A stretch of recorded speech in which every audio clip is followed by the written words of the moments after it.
బాబాసాహెబ్ అంబేద్కర్ గారు రచించిన రాజ్యాంగం ప్రకారం జనాభా దామాషిక ప్రకారం ఏ వర్గం అయితే జనాభా ఎంత ఉందో దళితుల్లో ఉపకులాలకు ఆ శాతం అందినప్పుడే రాజ్యాంగ ఫలాలు అందుతాయని చెప్పి డాక్టర్ బాబాసాహెబ్ అంబేద్కర్ గారు చెప్పడం జరిగింది. ఆ రాజ్యాంగాన్ని అనుసరించి గతంలో ఎస్సీ వర్గీకరణ అనుభవించి కొంత న్యాయం జరుగుతున్న సందర్భంగా సాంకేతిక కారణాలతో పార్లమెంటులో ఇది చట్ట సవరణ చేసుకోకుండా రాష్ట్రాలకు అధికారం లేదని ఒక కారణంతో సుప్రీంకోర్టులో ఈ కేసు కొట్టివేయడం జరిగింది. తదనంతరం అధికారంలోకి వచ్చిన టీఆర్ఎస్ పార్టీ ప్రభుత్వం ఆ రోజు ఎన్నికల్లో వాగ్దానం చేయడం జరిగింది. మేము అధికారంలోకి వస్తే వర్గీకరణకు చట్టబద్ధత కల్పిస్తామని చెప్పి ముఖ్యమంత్రి గారి నాయకత్వంలో అఖిలపక్షాన్ని ఢిల్లీకి తీసుకెళ్లాలని చెప్పి గత 2.5 సంవత్సరాల కాలంగా టీఆర్ఎస్ పార్టీ అధికారంలోకి వచ్చిన దగ్గర నుంచి ఈ ప్రభుత్వం మీద అనేక దళిత సంఘాలు వివిధ రూపాల్లో ఆందోళన చేయడం జరిగింది. కానీ దాన్ని అణిచేసేదానికోసం ఎంఆర్పిఎస్ను కూడా చీల్చి మరి ఈ యొక్క వర్గీకరణ సమస్య పక్కదారిని పట్టించేదానికోసం సాక్షాత్తు మాదిగల్లో చీలిక తెచ్చేదానికోసం టీఆర్ఎస్ పార్టీ చేయని ప్రయత్నం అంటూ లేదు. కానీ ఈ మధ్యకాలంలో సికింద్రాబాద్లో జరిగిన పెరేడ్ గ్రౌండ్లో మహాగర్జన సభ తర్వాత మాదిగలంతా సంఘటితమై బీజేపీ కేంద్రంలో ఉన్న ప్రభుత్వం కూడా ఒక సంకేతం ఇస్తున్న సందర్భంగా మేము న్యాయమైన సమస్య అడుగుతున్నాం. ఒక్క నిమిషంలో ఈ సబ్జెక్టు మీద ముఖ్యమంత్రి గారు వచ్చి నా నాయకత్వంలో అఖిలపక్షాన్ని తీసుకొని వెళ్తామని చెప్పి ఒక స్పష్టత ఇస్తే అయిపోయేది. నేను స్పీకర్ గారు కానీ అధికార పక్షాన్ని అడుగుతున్నా. అనేక సందర్భాల్లో మరి అడ్జర్న్మెంట్ మోసనిచ్చినప్పుడు అనేక ఏజెండాలను కూడా పక్కకు పెట్టి చర్చించిన సందర్భాలు అనేక ఉన్నాయి.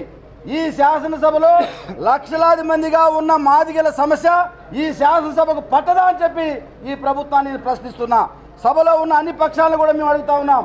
ఈరోజు రాజకీయాలకు అతీతంగా Telugu Desam party, Congress party, BJP, CPM, MIM అన్ని పక్షాలు కూడా ఈ వర్గీకరణ అంశం మీద ముఖ్యమంత్రి గారి నాయకత్వంలో అఖిల పక్షాన్ని ప్రధానమంత్రి గారి దగ్గర తీసుకెళ్లాలని చెప్పి అడ్జర్న్మెంట్ మోషన్ ఇవ్వడం జరిగింది.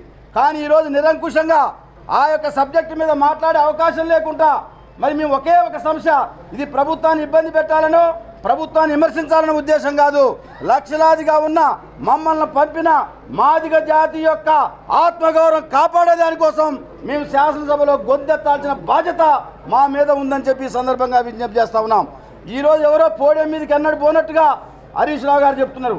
నేను ఒకే ఈ సందర్భంగా అడుగుతున్నా, నోట్ల రద్దు అంశం సందర్భంగా ఎంఐఎంఐ పార్టీ పోయి శాసనసభను ఆటంకపరిస్తే ఏమాత్రం కూడా చర్యలు తీసుకోవడానికి ముందుకు రాని ప్రభుత్వం మాదిగల యొక్క గొంతు నొక్కేదానికోసం మమ్మల్ని ఏకపక్షంగా సస్పెండ్ చేయడమే కాకుండా మా పార్టీకి సంబంధించిన సభ్యులు రేవంత్ రెడ్డి గారు ఆయన స్థానంలో ఉన్నాడు.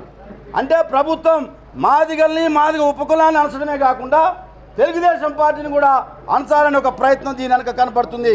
శాసనసభలో మా గొంతున పడకుండా ఆయన సీట్లో కూర్చుంటే ఆయన ఏ రకంగా మీరు పంపుతారని చెప్పి ఈ సందర్భంగా నేను ప్రభుత్వాన్ని ప్రశ్నిస్తా ఉన్నా.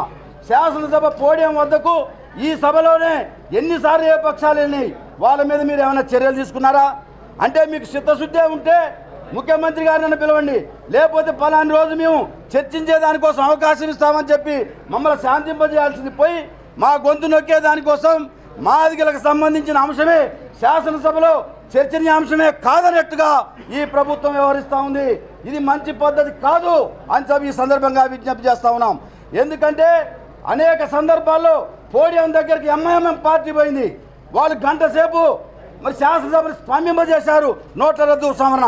ఆ రోజు చర్యలు లేవే. ఆ రోజు ఎందుకని చర్యలు లేవు? ఈరోజు వర్గీకరణ మీద మేము అడిగితే దానికి సమాధానం చెప్పకుండా ఒక్క నిమిషంలో అయిపోయే సబ్జెక్ట్ని మేము ప్రభుత్వాన్ని విమర్శించట్లే, ప్రభుత్వం మీద మేము దండయాత్ర చేసేదానికోసం కాదు, ముఖ్యమంత్రి గారిని ఒక్క స్టేట్మెంట్ ఇవ్వమని అడుగుతున్నాం. ఈరోజు ముఖ్యమంత్రి గారు రాకపోతే శాసనసభ తరపున మాట్లాడే మంత్రి గారు పలాని రోజు మేము చర్చ పెడదామని చెప్పి మాకు డేట్ ఇస్తే సరిపోయేది. కానీ ఏం కాకుండా ఇవేమి లేకుండా ఈరోజు మమ్మల్ని ఏకపక్షంగా శాసనసభ సమావేశాలు అయిపోయిన మమ్మల్ని బహిష్కరించారు. మమ్మల్ని ఇక్కడ వినిపించకపోయినా మాదిగల తరపున మాదిగ ఉపకులాల తరపున వర్గీకరణ అంశం మీద ప్రజాక్షేత్రంలో కూడా మాట్లాడతాం. మేము సభలో ఉండే అన్ని పక్షాలకు విజ్ఞప్తి చేస్తున్నాం. ఇది రాజకీయ అంశం కాదు, ఒక పార్టీని విమర్శించే ఏజెండా కాదు. మాదిగ జాతి యొక్క ఆత్మగౌరవ సమస్య, వర్గీకరణ ఫలాలు అందుకున్న మాదిగ జాతి ఈరోజు సాంకేతిక కారణాలతో ఇబ్బంది పడుతున్న సమయంలో మాకు న్యాయం చేయాల్సింది పోయి మేము అడగటానికి వెళ్తే ఇది శాసనసభలో చర్చనీయాంశమే కాదంటున్నారు. అనేక శాసనసభలో అడ్జర్న్మెంట్ మోషన్ ఇచ్చిన సందర్భాల్లో దాన్ని పక్కకు పెట్టి వచ్చిన వారిని కూడా పక్కకు పెట్టి చర్చించిన సందర్భాలు ఈ శాసనసభలో అనేకం ఉన్నాయి. అంటే ఈరోజు శాసనసభలో మాదిగల అంశం చర్చించకూడదు అని చెప్పి ప్రభుత్వాన్ని నేను అడుగుతా ఉన్నాను. ఇప్పటికైనా ప్రభుత్వం వాళ్ళు పునఃసమీక్షించుకోండి. వర్గీకరణ మీద మీ స్పష్టమైన వైఖరితో మీ ముఖ్యమంత్రి గారిని ఒకే ఒక డిమాండ్ అడుగుతున్నాం, మీ నాయకత్వంలో అఖిలపక్షం తీసుకెళ్ళండి ప్రధానమంత్రి గారి దగ్గరికి. అప్పుడు మీ మీదే తప్పు ఉండదు. మీరు తీసుకెళ్ళడానికి ఎందుకు దానికి టైం ఇవ్వట్లేదు? మా సమస్య పట్ల ప్రధానమంత్రి గారి దగ్గరికి అనేక అంశాల కోసం మీరు పోయారు, కానీ మాదిగ జాతి సమస్య కోసం శాసనసభలో ఒక స్టేట్మెంట్ ఇచ్చే అవసరం ఈ ప్రభుత్వానికి లేదా అని చెప్పి ఈ సందర్భంగా విజ్ఞప్తి చేస్తూ, ఇప్పటికైనా సహచర టీఆర్ఎస్ పార్టీ మా మిత్రులకు కూడా విజ్ఞప్తి చేస్తున్నాం. మేము పోడియం మీదనో శాసనసభ బిజినెస్ను అడ్డుకోవటం కాదు, మన జాతి సమస్యను పార్లమెంటు వేదికగా మనకి రావాల్సిన వర్గీకరణ ఫలాలు అందే దానికోసం, పార్లమెంటు చట్టబద్ధత కల్పించే దానికోసం మేము అడుగుతా ఉన్నాం. మన సమస్య అడిగినప్పుడు సస్పెండ్ చేశారు, ఎంఐఎం పోడియం మీదకి పోతే సస్పెండ్ చేయలేదు. దీన్ని కూడా మీరు గమనించాలని చెప్పి ఈ సందర్భంగా విజ్ఞప్తి చేస్తున్నాం. ఎంఐఎంకి ఒక న్యాయం, వర్గీకరణ సమస్య మీద మాట్లాడే మాదిగ జాతికి ఒక న్యాయం అని చెప్పి ప్రభుత్వాన్ని ప్రశ్నిస్తున్నా.